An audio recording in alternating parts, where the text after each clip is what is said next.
Hello everyone, welcome back to Neokills Gaming. In today's video we're going to be doing the Arcane Library, Insane Difficulty, Survival Mode. This will be going to Wave 15 for the Ramster pet. Alright, so everybody knows here this is map 9 and we have 3 more maps to go after this. I will be doing the rest of them as well. So if you want guides on the other 3 maps, make sure you hit that subscribe button so you don't miss them. Alright, so first up here we're mostly going to be using the Apprentice. Right here we got our stats. You got a power of 355. Everything else is alright as long as you have it over 100. Would help greatly. We're also going to be using the Squire, and for this you want almost everything you can into Fortify. You want your Fortify to be as high as possible. And with the Huntress, you're going to have most everything into Fortify, some range, and some defensive raid also. Alright, so first we start off with the Apprentice here. And we place a Flame Burst tower right here on the corner of this bench. And you can angle it out this way a little bit more, so that way if nothing's coming from this side, it might have a chance of shooting over that way a little bit, helping out. We're going to also place one right here at the top of these stairs, facing straight ahead. And we're going to mirror this one over here. Right, if I can get it on the corner of the bench, there we go. And same thing with that one. We're also going to come up here, and right about this line is where I like to place this one. And we angle this one slightly to the left. And we also place one right about here and angle it out that way. Now we're going to switch to our Squire. And I place this blockade right about on that line at the bottom of the lined up with the bottom of the stairs. And that will be good for there. And I also place one over here. Now this one I leave slightly slanted outward a little bit. It catches everything a lot better, keeps things locked in. Some loud trucks going by, you're welcome for that. Only here on Neokills Gaming do you get that added sound effect. Alright, and we're going to place another one right there. Now, the way this is, anything that has a fire immunity will not be killed, so you will have to kill some things that has immunity or a fire resistance. Like this guy over here. Not too much to deal with though. Alright, so we're going to switch back to our Squire. And we're going to place the spiked blockade right about here. Again, angled slightly outward. Same thing on this side.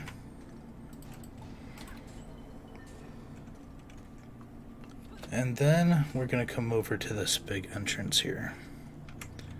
And I start on the right side and just get everything as tight and neat as possible. Right at the bottom of the stairs, we are going to place 3 spiked blockades. Just like that. That's going to be your heavy traffic area. Most of your ogres are going to come from that way. Also, you do not need to worry about this center path right here. I know there's stairs that come down from both sides here and on the other side as well that can lead up to here, but nothing comes this way.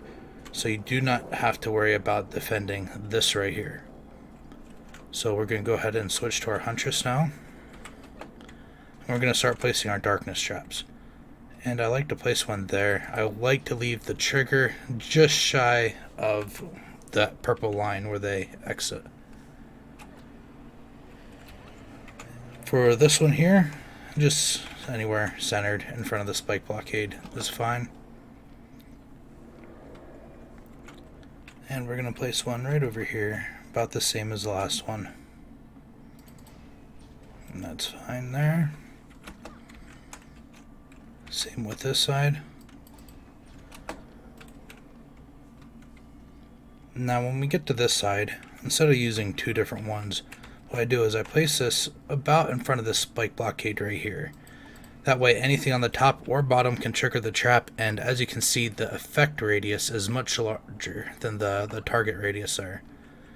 So that big outer red circle is the effect radius.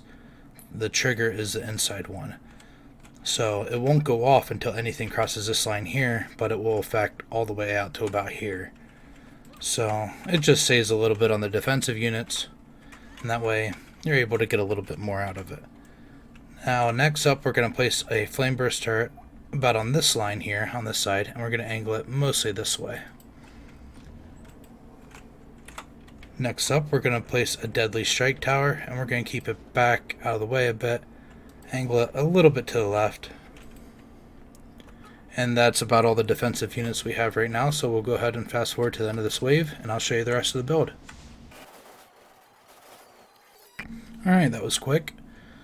So now we're going to stay on our apprentice here, and we're going to come over to this side and set a deadly strike tower just right behind all this stuff here. Collect all of our mana. And for this one, I actually highly recommend that you upgrade your spike blockades first. Especially the ones on this side and over on that side there, because they seem to take the most damage. But I would upgrade all of those first, and then just repair everything else. After that, I like to upgrade the deadly strike tower so they deal more damage. Now for this deadly strike tower here, we're going to place this back here, and we want to angle it so that way it's hard to see with that box there, but so that way it covers that whole right side there, as well as that spike blockade on the left there, because ogres can spawn out of that also, and you want to be able to deal a little extra damage to them there. And we're going to do the same thing for, as long as we can place it, this side right here. This side's a lot easier to get it to cover, but just like that. And we will have one defensive unit left that's supposed to be like that, and that's all there is to it. Pretty easy build. Like I said, stay focused on your spike blockades. There are times, especially like if a lot of bombers come out, you'll have to repair in the middle of the wave. Just keep an eye on the damage all your spike blockades are taking. Sometimes they get through without taking hardly any damage at all, and then other times they get hit pretty hard.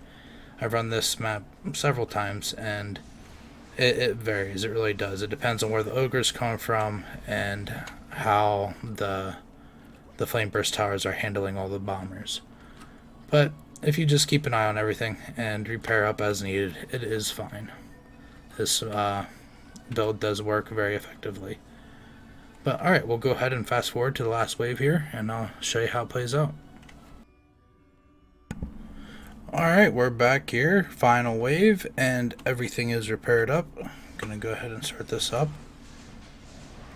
And again, if you want to see the future guides for the last 3 maps, make sure you hit that subscribe button so you don't miss those. If you have any comments or questions about this build or this map, go ahead and let me know down in the comments below. And if this video helped you, make sure you hit that like button. We'll let this wave play out so you can see it in action.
Alright, and there you have it. And there is our pet, the Ramster. Alright, Ramster. I was saying ramp. But that's all there is to it. Alright, I hope this helped everyone. Until next time, have a good one, everyone.